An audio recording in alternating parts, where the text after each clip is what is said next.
इस सरकार का बजट लगातार आ रहा है।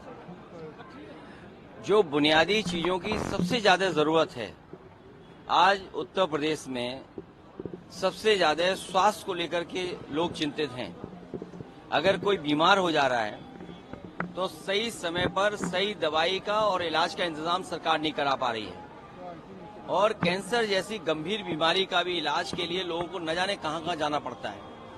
समाजवादी सरकार में ये जो कैंसर इंस्टीट्यूट बना था, ये रिसर्च कैंसर इंस्टीट्यूट इसलिए बनाया गया था जिससे यहाँ पर गरीबों का फ्री इलाज हो सके और कैंसर बीमारी के बारे में जानकारी मिलती रहे और वो फैले नहीं, या कैंसर की रोकथाम को लेकर के क्या डॉक्टर समय समय पर लोगों को जागरूक करेंगे, इसलिए रिसर्च कैंसर इंस्टीट्यूट ये बनाया गया था।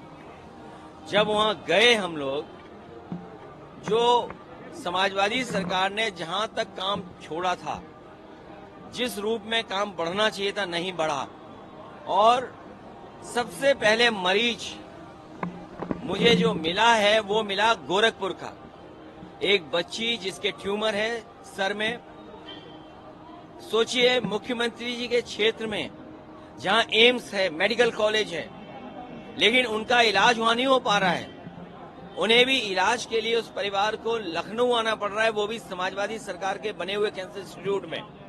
और ये चक गजरिया में जितना भी विकास हुआ है, अमूल का प्लांट लगना, बगल में सरकार का एक और प्लांट लगना मिल्क का, तो कम से कम मिल्क का प्रोक्योरमेंट तो हो जनता से, किसान से। एचसीएल का प्राइवेट इन्वेस्टमेंट आया जहां हम लोग खड़े हुए हैं। ये समाजवादी सरकार में सरकार का मॉल था, सरकार आते ही भारतीय जनता पार्टी ने इसको बेच दिया। तो कम से कम हम लोगों को भी दिखाने को तो चीजें हैं जो समाजवादियों ने काम किया है। आगे देख लो, पीछे देख लो, हर तरफ बिल्डिंग देखने को मिलती हैं। ये भारतीय जनता पार्टी के लोग कोई चीज बना नहीं सकते हैं, ये केवल बिगाड़ सकते हैं। विधानमंडल की बैठक में हमारे विधायकों ने तय किया है, वो कल आपको विधानसभा में दिखाई देगा। इनके हाथ में कोई चीज दे दो, सब बिगड़ सकती है। देखिए, उनके बारे में हम कुछ नहीं कहना चाहते हैं।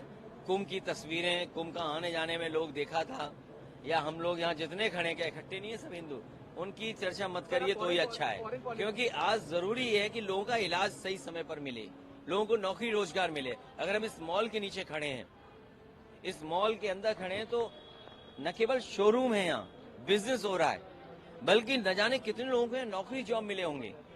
एचसीएल बगल में है, कई हजार लोगों को, बच्चों को प्रोफेशनल अच्छे जॉब मिले हैं। कम से कम हम लोगों ने डिलीवरी बॉय नहीं बनाया, व्हाइट कॉलर जॉब एचसीएल में दिया है। कैंसर इंस्टीट्यूट बनी है तो जॉब पा रहे हैं लोग। ये सामने आपको बिल्डिंग दिखा रही है, जॉब पा रहे हैं वहां पर। आपका इकाना स्टेडियम है, कम से कम आप वर्ल्ड मैप पे तो दिखाई दे रहे हैं इकाना स्टेडियम के नाम पर।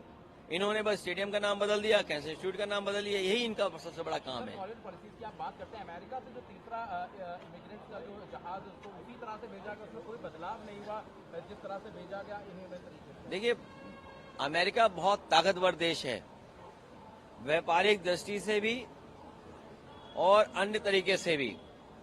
ये सरकार की कमजोरी दिखाई दे रही है कि जब देश के प्रधानमंत्री गए, उसके बावजूद भी अमेरिका उन लोगों को हथकड़ी और बेड़ियां बांध करके भेज रहा है। इससे ज्यादा हमारे देश का अपमान और क्या हो सकता है कि हमारे नागरिक बेड़ियों में, हथकड़ियों में आ रहे हों।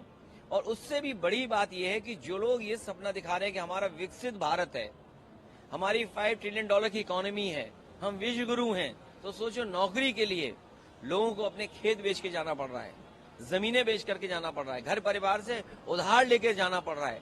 क्या यही विश्व गुरु का सपना था कि लोग उधार लेकर के जाएं, पकड़े जाएं, तो वो फौज वहां की बेड़ियों में, हथकड़ियों में आपको वापस भेज दे? दिल्ली के